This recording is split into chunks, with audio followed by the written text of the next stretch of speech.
as an elephant handler for Ringling Bros in Barnum. Now she serves the dinner crowd at a Chicago wine bar. The elephants were easier. Elephants definitely listen better and aren't as messy as people when they eat, she says. Last May, the circus closed down after 146 years traveling the country and thrilling millions with the greatest show on earth. In the years since, the contortionists, acrobats, stilt walkers and other performers have walked a tightrope trying to adapt to more conventional jobs, while sometimes using their circus skills. It takes some professional clowns a while to find a second act. One is now running for Congress. Former clown Sandor of Las Vegas, Nevada, wanted to put his entertaining and juggling skills to work behind a bar after 20 years with the circus. But nobody would hire him without experience. He's now picking up random clown jobs and painting houses. I try to have fun with it, but it's not exactly what I wanted with life. I mean, I used to be a clown. In April, Mr.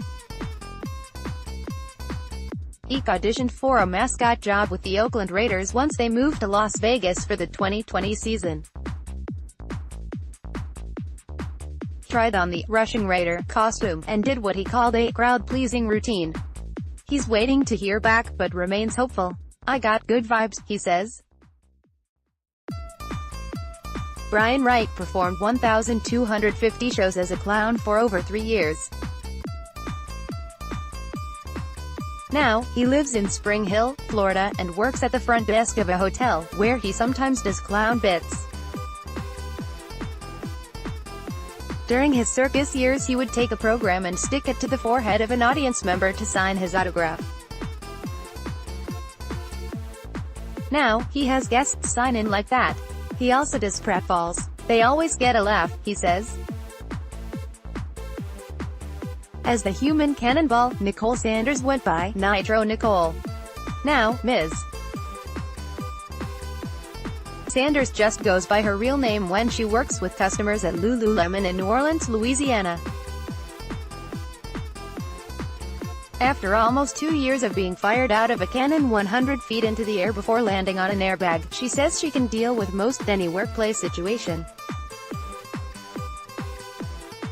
I used to put my life at risk twice a day, she says. I think I can handle it. She says life now is much less stressful, but more boring. It's a perspective shift.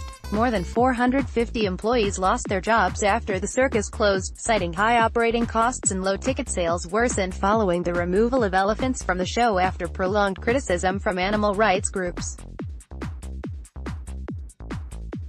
Kenneth Feld, chief executive of Feld Entertainment, which owned the circus, called it an unsustainable business. The company provided outplacement service for 6 months following the January 2017 announcement that the circus would close, a spokeswoman said. Circus workers lived in efficiency apartments on boarded mile-long Ringling Bros train that traveled across the country.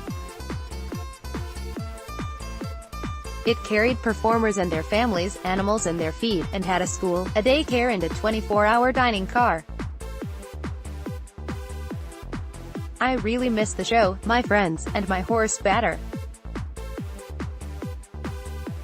And nothing compares to a Cossack train party, says Yubey Begmurtov, a Cossack whose only job in the U.S. was working as a horse rider performing tricks, flips and jumps for the circus for 13 years.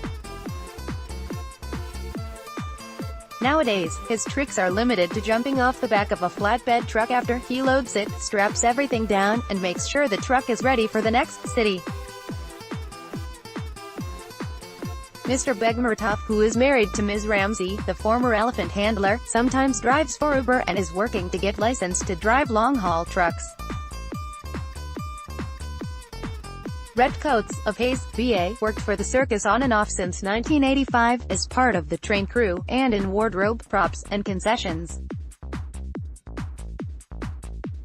Sawdust gets in your blood, he says, using a common refrain.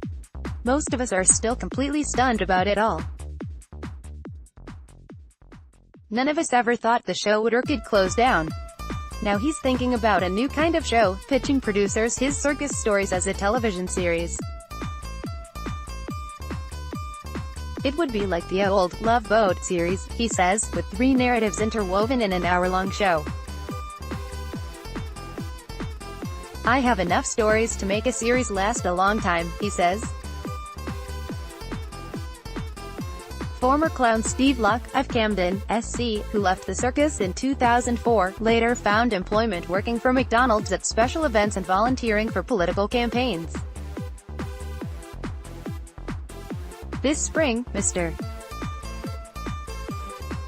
Luck decided to run for office himself and is running in the Democratic primary for U.S. Congress in South Carolina. I juggle at every campaign stop now, he says. He did a pratfall at the South Carolina Democratic Convention in April that got a big reaction and laugh.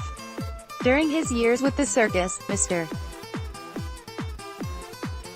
Luck spent time with friends like Michu Mesarish, a 2'9" tall performer billed as the world's smallest man, and Russian acrobats who read Dostoevsky in their downtime. The campaign trail is a different story. Lot of stiffs, he says. But Mr. Luck says the crowds love his clown skills. Since the circus closed, ringmaster Jonathan Lee Iverson moved to Orlando, Florida, and has been taking various jobs. He has played a Klingon in a Star Trek-themed opera and worked on starting an opera company. But he hasn't found anything steady. I'm a shiny thing, Mr. Iverson says. I am the last ringmaster. But it's over. He says he has to parlay his talent into something new. It's a matter of survival. Sometimes there are reminders of their past careers. Ms. Ramsay, who works at the wine bar, now herds lingering customers into leaving when it's getting late. She'll turn up the lights, switch off the music, and clear their table. You definitely have to motivate some tables. It works, she says. Some customers ignore the subtle clues to close up, she says, which reminds her of one particularly memorable elephant named Karen. She was stubborn.